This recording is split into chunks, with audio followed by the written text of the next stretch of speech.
I wish I could say that I had some cool story about how I discovered David Bowie as an artist, but I can't. I wasn't drunk or high or in some grand state of exploration. I was just a 6-year-old, and I was trying to escape my own chaotic little world through the genre of fantasy, and I did that through Jim Henson's 1986 cult classic, The Labyrinth, which starred David Bowie as Jareth the Goblin King.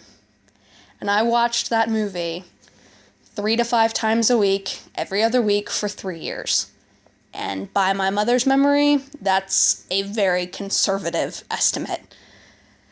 And the more I watched the film, the more I began to pay attention to the music that my mother was listening to, which had plenty of Bowie in it. And the older I got, the more I loved the music, because I began to understand more and more of what was being talked about in the music. And all this was kind of vamped up in 2013 when David Bowie released his first new album in a decade, which was called The Next Day. And I watched those music videos and I listened to that album ad nauseum for months. And I could never explain to my family or to my friends why I loved it so much. It just couldn't be explained. And then, in October of 2015, Bowie announced that he was going to be releasing another new album, which was going to be called Black Star, the title track to which was released on November 20th. And I watched that music video first thing in the morning, and I was blown away. I had to rewatch it 3 or 4 times before I actually was able to take in everything that was packed into this 10-minute music video. And I loved it, because it pushed aside every typical thing you would expect of Bowie as far as the actual physical music goes. But in the music video, he took on one aspect that we are so used to seeing on Bowie that the whole thing glided perfectly. And that was a defined character.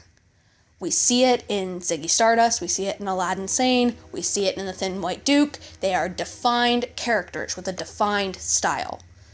And even though people kind of accept that at surface value, they never delve any deeper into why these characters are these characters. Even though, in some cases, it's pretty obvious why those characters exist. One of the easiest ones is The Thin White Duke.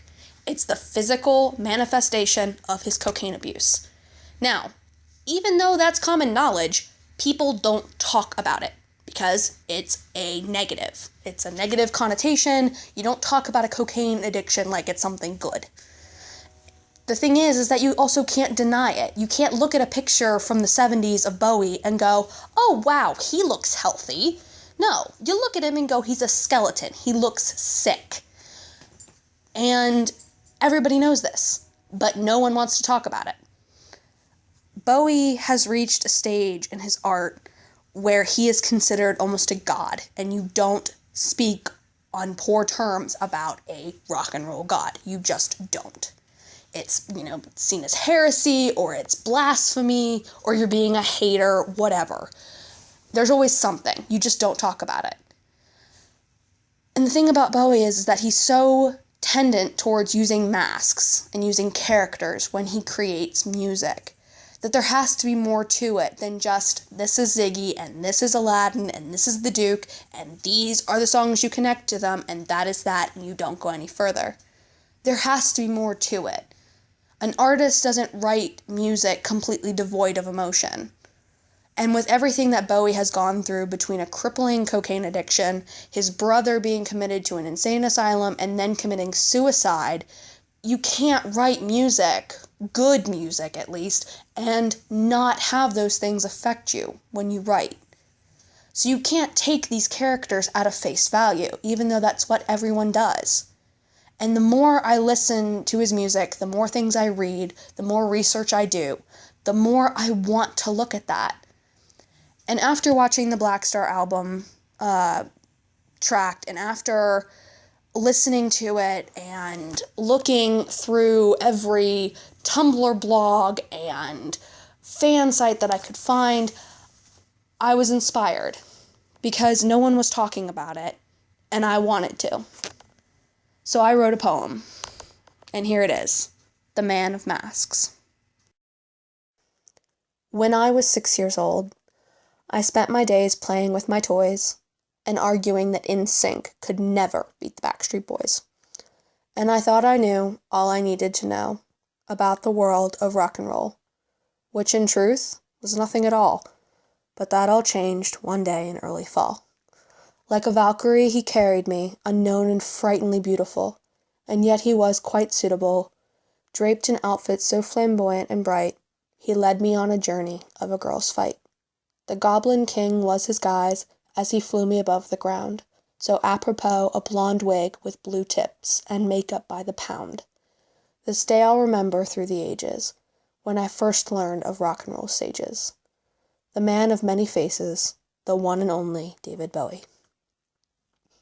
Entranced for years by those strange eyes, I oft wondered what behind them lies. And as I grew older, I began to understand that life was not as clear as a crystal in your hand. The Man of Masks, there is nothing else to ask. We know him only by what he chooses to show. Ziggy, Aladdin, the Duke, we all know. But we cannot even comprehend who lives under those masks so deep within. A man from outer space, a lad insane, a duke coated in deadly white powder. And it forces me to contemplate what brought him to this line of fate. A question rises in my mind and hits oh so slowly. Who the hell is David Bowie? Is it not just his first mask that has so far stayed intact? Where did David Jones go? Did he disappear in the costumes and the blow? Can we in good conscience claim that a rock and roll god is insane, despite the fact that it's part of his claim to fame? Yet in our world we dare not peruse the facts of an artist's life that Rolling Stone may find crude.